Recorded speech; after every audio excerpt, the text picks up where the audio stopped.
35% taripa sa imported na bigas dapat daw ibalik na lang sa pamahalaan. Ibalik na ng pamahalaan. Balik Kasi na ng inalis ni pamahalaan. PBBM eh. Wala daw kasing epekto sa pagbaba ng presyo ng bigas sa merkado.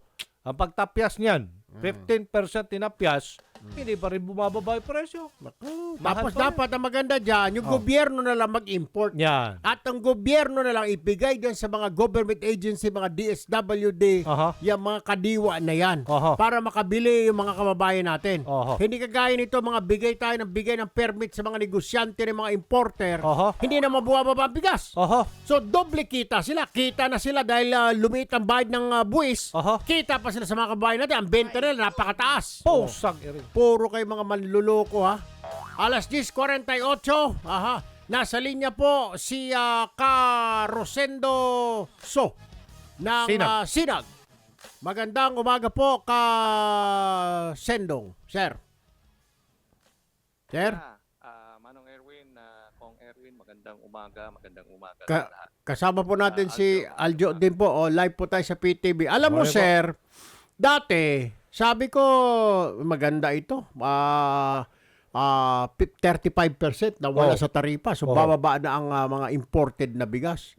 Eh, parang niloloko yata ng gobyerno. Abay, parang pinaikot lang. Nag-inspeksyon pa kami sa palengke. Dala-dala kami ng grupo yung lintik na yon. Eh, hindi na mabubaba pala. Mas marami pa rin 65-50 pesos na bigas kontra sa 45 na pinagmamayabang nila.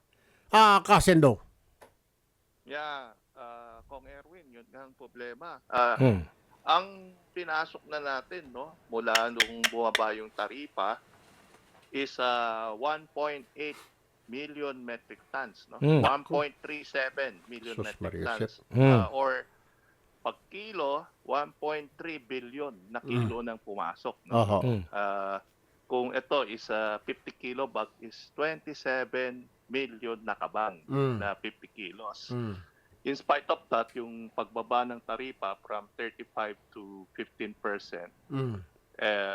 nawala ang government ng 6.7 billion na. No? Pero yung sa retail po, hindi pa rin bumababa. No? Kung makita natin, yung nasa merkado, majority, nasa 52, 51 to 60 pesos. Tama po kayo dyan kasi yung amin pong kasamahan sa bahay na namamalengke every week, ay ang nagre-report sa akin at sinasabi, Sir, bihira po ako makikita ng mga 45 na yan at kung meron man ay sabi ubos na. Ang natitira na lang yung mga 52, 50, 60 pesos per kilo. Wala daw masyadong 45 na yan, Kasendong.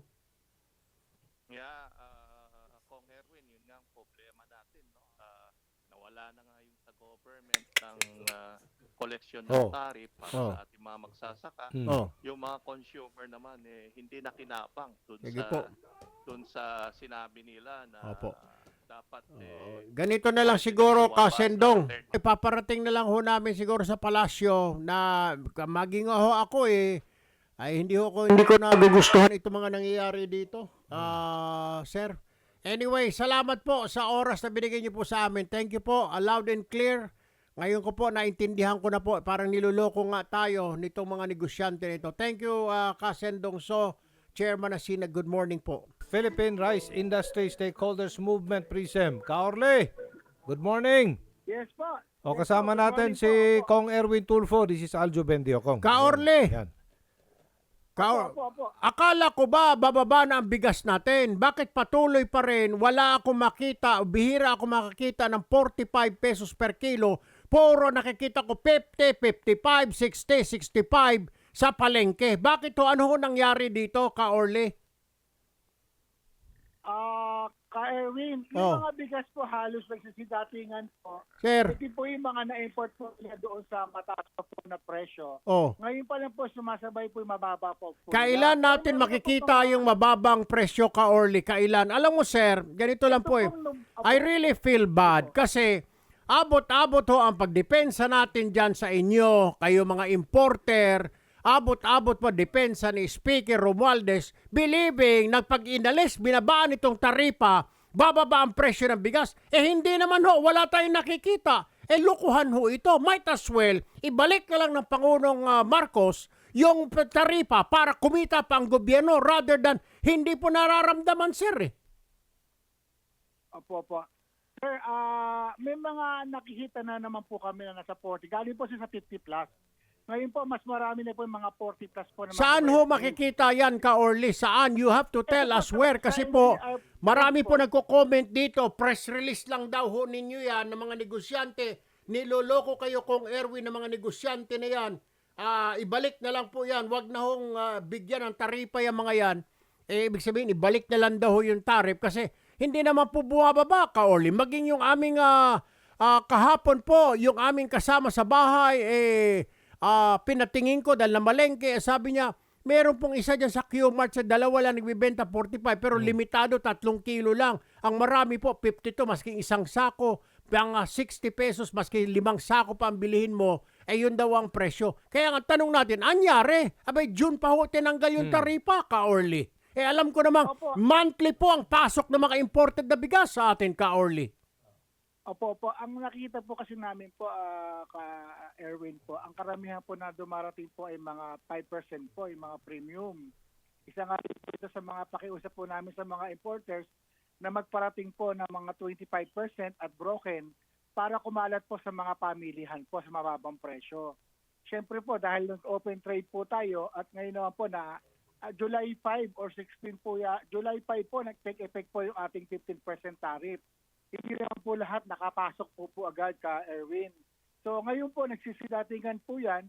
Siguro po it's about time po na patawag po natin yung mga importers po with the DA para magkaintindihan po ano ba yung pinarating po ninyo. Alam mo sir, kasi ang problema nakita ko, lagi lang nakikita ko yung presempt. Kaya nga sabi ho namin sa inyo nung mag-meeting tayo, dalhin nyo ibang mga kilala ninyo na importer. Otherwise sir, ako na mismo ang magsasabi sa DA na wag na munang magbigay ang Bureau of Plant Industry ng mga import permit dahil nanluloko lang. Oy, Lisel, tawagin mo nga yung BPI si Director Panganiban. Gusto ko makausap. Itigil na muna ito pag-import na ito dahil niloloko lang tayo ng mga negosyante na ito. Kailan natin makikita itong murang bigas? Sir Orly, diretsahan po tayo. Wag na ho yung tayong paikot-ikot pa. When are we going to see na mga bigas natin ay hindi na limitado sa 3 kilo, kundi kaya ko na bumili ng isang sako kung gusto ko? Kailan ho yan? Ngayon po yan, October po. Ngayon po katapusan po ng October onwards po, magsisidatingan na po lahat yan. Tapos saan ho? Sa probinsya, meron na rin ba? Kasi sa probinsya, doon sa Puerto Princesa, nasa 58 pa yung bigas per kilo, Ka Orly. Ang nakikita po namin dito po sa Cagayan de Oro, Visayas area, tsaka po dito sa NCR po sa Luzon, ito po marami pa magsisidatingan po na mababang presyo. Kasi pa nga ngayon sir, parang limited yung supply ng bigas. 3 kilo lang ang po pwedeng ibili. 5 kilo lang. Ba't ganun? Pero pag mga 60, 55, mas marami kayong ini-import na mamahalin. Ang binabaan po yung taripa para sa mga Pilipino, dapat mag-import kayo ng mga murang bigas, Ka Orly. Ayun na nga po yung aming pong pinapasuyo po sa ating mga importers po na magparating po sila ng well milled para po sa 25% broken para sa 40 plus po. At ito naman pong broken po. Kasi po nangyayari po dahil hindi po natin control yung ano po gusto ng mga importers. Ganito na lang, Ka Orly. Pag wala ho tayong nakita dyan, limited pa rin na supply ng bigas dito po ngayong katapusan ng October, kakausapin po namin ni House Speaker Romualdez ang DA na wag na muna magbigay po ng mga import permit na yan para malinaw ho tayo. Dahil sayang po yung binabaan ng 35%. Wala na nga hong binabayad itong mga importer na ito. Ganun pa rin. Anyway, maraming salamat po, Ka Orly Manuntag, Philippine Rice Industry Stakeholders Movement. Good morning po. Cambio tayo, Aljo, dito kay Yusek Chris Morales ng Department of Agriculture. Yusek Chris, this is Erwin Tulfo and Aljo Pindio. Good morning, sir. Hi, good morning, Kong Erwin and Aljo. Kayo ba ay nag-i-issue ng mga import permit para sa mga bigas? Ang BPI po, yes sir. Mas maganda siguro kung BPI makausap natin because Yusek Chris, wala naman useless itong pagbibigay natin ng mga import permit sa mga importer natin ng bigas, hindi naman po bumababa. Binabaan pa ng Pangulo ng tariff, hindi rin bumababa. Meron 45 pero limitado, 3 kilo lang kada araw. Anong klase yon, Yusek Chris? So, might as well cancel na lang ho ito. Wag na tayo mag-import ng maging bigas dahil hindi naman po napapakinabangan ng sambayan ng Pilipino, Yusek Morales. Opo, magkakaroon naman po siya ng review, Kong Erwin, Okay. Ah, Kailan po? Kailan? Sir Aiden, alam ko po, ngayon ba po makatapusan ng Oktubre or the first 2 weeks of November, kailangan pong magkaroon ng review. Ayon din naman po yun sa EO62 na for 4 months, kailangan i-review at makita kung may pagbabago ba sa presyo o walang epekto. Mukhang wala po. Wala Yusek Chris eh. Parang niloloko tayo ang panayang import nila, yung mga mamahali, nagkalat sa palengke, mga 55, 60 pesos, rather than yung mga 45 sana o 42. Wala ho makita masyado na gano'n, Undersecretary Morales. Kaya po, yung sa suggestion din nga po ni Speaker kay Secretary na yung pagbebenta po namin ng 29 at 43 sana makatulong din, Kaso mo 45 pa lang po ang ating Kadiwa stores at limitado rin Or, naman po yung Is it supply. possible ba, pinag-aaralan nyo ba, Yusek Morales, na ang government to government, G2G na lamang at pagkatapos i-distribute yan sa mga kadiwa, tapos kumuha kayo ng mga membership para kadiwa, rice retailer sa bawat palengke, para yun ang pwede magbenta kasi wala na, hindi na pwede magbenta ngayon, Aljo, ang NFA. Oh. Para yung kadiwa, may mga ID na kadiwa ng mga retailers, yun ang pwede magbenta.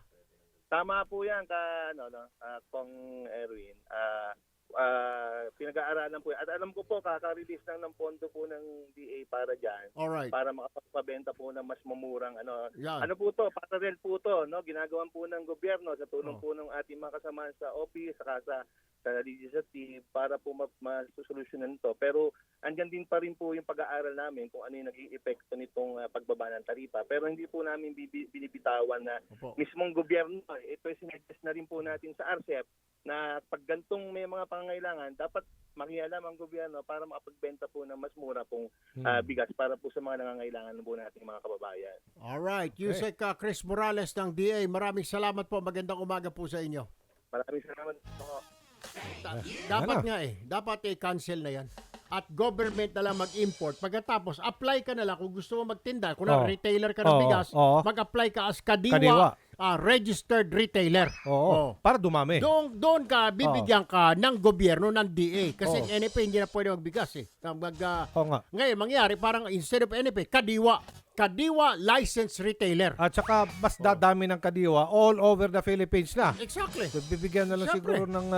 G2G, government na lang mag-import. Wag nang bigyan yung Sige mga nga po. negosyante na, yung mga manluloko. Mariusep. Mga tuso! Yan.